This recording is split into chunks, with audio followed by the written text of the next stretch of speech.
Taiwan ഭീഷണിയായി വീണ്ടും China രംഗത്ത്. ചൈനീസ് സൈന്യത്തിന്റെ സാന്നിധ്യം തായ്വാന് ചുറ്റും തുടരുന്നതായി റിപ്പോർട്ട്. ഞായറാഴ്ച 4 ഔദ്യോഗിക കപ്പലുകളും 2 സൈനിക വിമാനങ്ങളും 8 ചൈനീസ് യുദ്ധക്കപ്പലുകളും തങ്ങളുടെ പരിധിയിൽ കണ്ടെത്തിയതായി തായ്വാൻ പ്രതിരോധ മന്ത്രാലയമാണ് അറിയിച്ചിരിക്കുന്നത്. ഇതിലൊരു വിമാനം തായ്വാന്റെ വ്യോമ പ്രതിരോധ മേഖലയിലേക്ക് കടന്നുകയറിയെന്നും മന്ത്രാലയം എക്സിലൂടെ വ്യക്തമാക്കി. സ്ഥിതിഗതികൾ നിരീക്ഷിച്ചു വരികയാണെന്നും തായ്വാൻ സൈന്യം പ്രതികരിച്ചിട്ടുണ്ടെന്നും പോസ്റ്റിൽ പറയുന്നു. ഇന്ന് രാവിലെ 6 മണിവരെ തായ്വാന് ചുറ്റും ചൈനയുടെ 2 വിമാനങ്ങളും 8 യുദ്ധക്കപ്പലുകളും 4 ഔദ്യോഗിക കപ്പലുകളും കണ്ടെത്തി. ഇതിൽ ഒരു വിമാനം തായ്വാന്റെ തെക്കുകിഴക്കൻ വ്യോമ പ്രതിരോധ മേഖലയിലേക്ക് കടന്നു. തായ്വാൻ സൈന്യം സ്ഥിതിഗതികൾ നിരീക്ഷിക്കുകയും പ്രതികരിക്കുകയും ചെയ്തിട്ടുണ്ടായെന്നും മന്ത്രാലയം കുറിച്ചു. കഴിഞ്ഞ ദിവസം ഇതിലും വലിയ സൈനിക നീക്കമാണ് ചൈന നടത്തിയത്. രാവിലെ 6 മണിവരെയുള്ള കണക്കുകൾ പ്രകാരം 17 ചൈനീസ് സൈനിക വിമാനങ്ങളും 7 യുദ്ധക്കപ്പലുകളും ഒരു ഔദ്യോഗിക കപ്പലും തായ്വാൻ തീരത്ത് കണ്ടെത്തിയിരുന്നു. 17 വിമാനങ്ങളിൽ 15 എണ്ണവും ഇരു രാജ്യങ്ങളെയും വേർതിരിക്കുന്ന മധ്യരേഖ കടന്ന തായ്വാന്റെ വ്യോമ പ്രതിരോധ മേഖലയിലേക്ക് പ്രവേശിച്ചതായും പ്രതിരോധ മന്ത്രാലയം അറിയിച്ചിരുന്നു. ചരിത്രപരവും രാഷ്ട്രീയവുമായ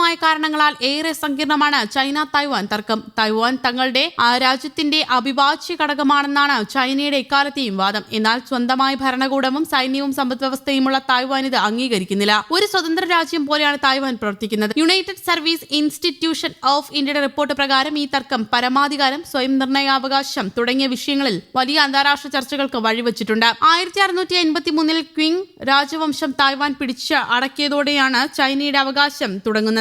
എന്നാൽ 1895 ഒന്നാം ചൈന ജപ്പാൻ യുദ്ധത്തിന് ശേഷം തായ്വാൻ ജപ്പാന് കൈമാറി. അതോടെ 50 വർഷത്തോളം ദ്വീപ് ജപ്പാന്റെ കോളനിയായി മാറി. 2ാം ലോകമഹായുദ്ധത്തിൽ ജപ്പാൻ പരാജയപ്പെട്ടതോടെ തായ്വാൻ വീണ്ടും ചൈനയുടെ നിയന്ത്രണത്തിലായി. എന്നാൽ അതിന്റെ പരമാധികാര കൈമാറ്റം ഔദ്യോഗികമായി പൂർത്തിയായില്ല. 1949 ആഭ്യന്തര യുദ്ധം കാര്യങ്ങൾ മാറ്റിമറിച്ചു. ചൈനയിൽ പീപ്പിൾസ് റിപ്പബ്ലിക് ഓഫ് ചൈന നിലവിൽ വന്നപ്പോൾ റിപ്പബ്ലിക് ഓഫ് ചൈന സർക്കാർ തായ്വാനിലേക്ക് പിൻവാങ്ങി. അതോടെ 2 കൂട്ടരും പരമാധികാരം അവകാശപ്പെടാൻ തുടങ്ങി. അന്നു മുതൽ തായ്വാൻ ഒരു സ്വതന്ത്ര രാജ്യം പോലെയാണ് പ്രവർത്തിക്കുന്നത്. എങ്കിലും ചൈനയുമായുള്ള സൈനിക ഏറ്റുമുട്ടൽ ഒഴിവാക്കാൻ ഔദ്യോഗികമായി സ്വാതന്ത്ര്യം പ്രഖ്യാപിച്ചിട്ടില്ലെന്നും United Service Institution of India വ്യക്തമാക്കുന്നു. അതേസമയം LOC, ഈസ്റ്റ് ചൈന സീ തുടങ്ങിയ സമുദ്രമേഖലയിൽ 40 ദിവസത്തേക്ക് വ്യോമപാത നിയന്ത്രണം ചൈന ഏർപ്പെടുത്തിയിരുന്നു. മാർച്ച് 27 മുതൽ മെയ് 6 വരെ നീളുന്ന ദീർഘകാല നിയന്ത്രണം ആഗോളതലത്തിൽ ചർച്ചകൾക്ക് വഴിവെച്ചിരുന്നു. തായ്വാൻ കടലിടുക്കുമായി ബന്ധപ്പെട്ട ദീർഘകാല സൈനിക അഭ്യാസങ്ങളുടെ ഭാഗമായാണ് നിയന്ത്രണം ഏർപ്പെടുത്തിയതെന്നുള്ള ആശങ്കയിലാണ് അന്താരാഷ്ട്ര സമൂഹം. തായ്വാനേക്കാൾ വലിയ വിസ്തൃതിയുള്ള പ്രദേശത്ത് നടപ്പാക്കിയിട്ടുള്ള നിയന്ത്രണം